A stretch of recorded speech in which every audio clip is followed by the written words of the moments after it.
Hello दोस्तों, कैसे हैं आप लोग। आशा करती हूँ कि अच्छा ही होंगे। वैसे मैं भी अच्छी ही हूँ। आज मैं आप लोगों को एक आश्रम व्यवस्था के बारे में कुछ बातें बताऊँगी। तो आइए शुरू करते हैं। हमारा समाज मनुष्यों से मिलकर बना है। अगर हम समाज को उन्नत एवं सुव्यवस्थित देखना चाहते हैं तो इसे बनाने वाले मनुष्यों का जीवन भी उन्नत एवं सुव्यवस्थित होना चाहिए। इसी उद्देश्य से प्रेरित होकर प्राचीन काल में ऋषि मुनियों ने मनुष्य जीवन को 4 बराबर भागों में बांटा था। इन भागों को आश्रम कहा जाता था तथा इस व्यवस्था को आश्रम व्यवस्था। मनुष्य की औसत आयु 100 वर्ष मानी जाती है। इसी आधार पर मनुष्य जीवन को 25-25 वर्ष के 4 बराबर भागों में बांट दिया गया। जीवन के प्रथम भाग को ब्रह्मचर्य आश्रम 25 वर्ष की आयु तक, द्वितीय भाग को गृहस्थ आश्रम 25 से 50 वर्ष की आयु तक, तृतीय भाग को वानप्रस्थ आश्रम 50 वर्ष से 75 वर्ष की आयु तक तथा चतुर्थ अर्थात अंतिम भाग को संन्यास आश्रम 75 वर्ष से मृत्यु उपरांत तक का नाम दिया गया। प्रत्येक आश्रम में सुविधा अनुसार आयु को थोड़ा बहुत घटाया बढ़ाया जा सकता है।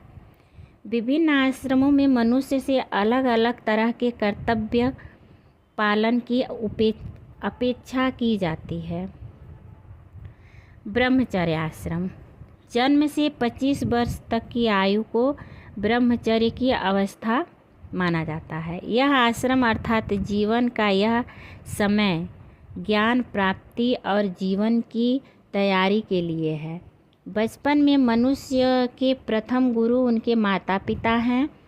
बच्चा अपने माता पिता से कई तरह का ज्ञान प्राप्त करता है। 8-10 वर्ष की आयु में बच्चे को शिक्षा के लिए गुरुकुल भेजा जाता था। बच्चे युवावस्था तक गुरु के पास रहकर विद्या अध्ययन करते थे। आज के समय में इस व्यवस्था में थोड़ा अंतर आ गया है। जिस समय में बच्चा स्कूल और कॉलेज में विद्या प्राप्त करता है, जीवन के उस भाग को ब्रह्मचर्य आश्रम का नाम दे सकते हैं।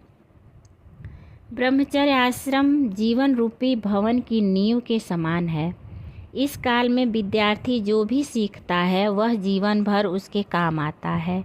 इसीलिए यह आश्रम बहुत ही महत्वपूर्ण है।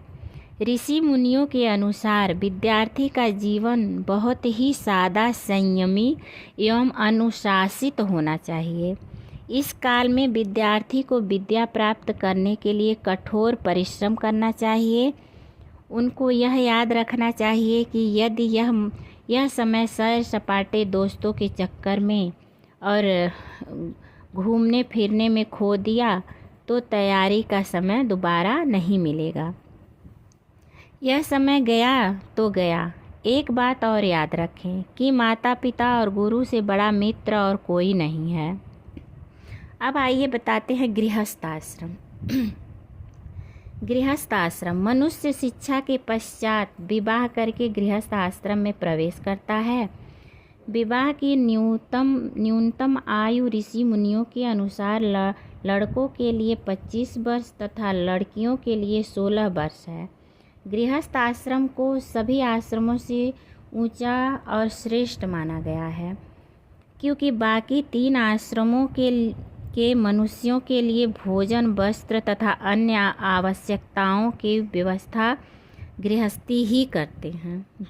गृहस्थी अपनी संतान का पालन पोषण तो करते ही हैं, वे देश, धर्म और समाज की सेवा भी करते हैं। देश की रक्षा, सब वस्तुओं का उत्पादन, वितरण आदि, न्याय और शासन व्यवस्था, समाज के सुख समृद्धि की व्यवस्था सब गृहस्थी ही तो करते हैं। वानप्रस्थ आश्रम। आइए वानप्रस्थ आश्रम के बारे में समझते हैं। इस आश्रम में रहने का समय 50 वर्ष से लेकर 75 वर्ष की आयु तक का है, परंतु युग के नियमों के अनुसार व्यक्ति को सेवानिवृत्त अर्थात रिटायर होकर इस आश्रम में प्रवेश करना चाहिए। प्राचीन काल में वानप्रस्थी लोग वानप्रस्थ आश्रम में या वन में जाकर रहते थे, परंतु आजकल यह संभव नहीं है। अतः इस आश्रम के कर्तव्यों का पालन घर में रहकर भी किया जा सकता है। यह आवश्यक है कि रिटायर्ड लोग परिवार की जिम्मेदारी अगली पीढ़ी को सौंप दें, क्यों स्वयं बोझ उठाएं और झगड़ों का कारण बने।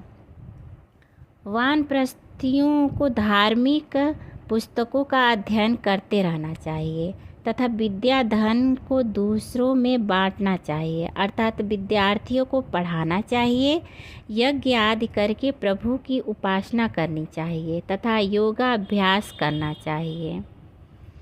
अब आइए संन्यास आश्रम के बारे में जानते हैं। इस आश्रम का समय 75 वर्ष की आयु से माना जाता है, परंतु हर मनुष्य को सन्यासी बनने का अधिकार नहीं है।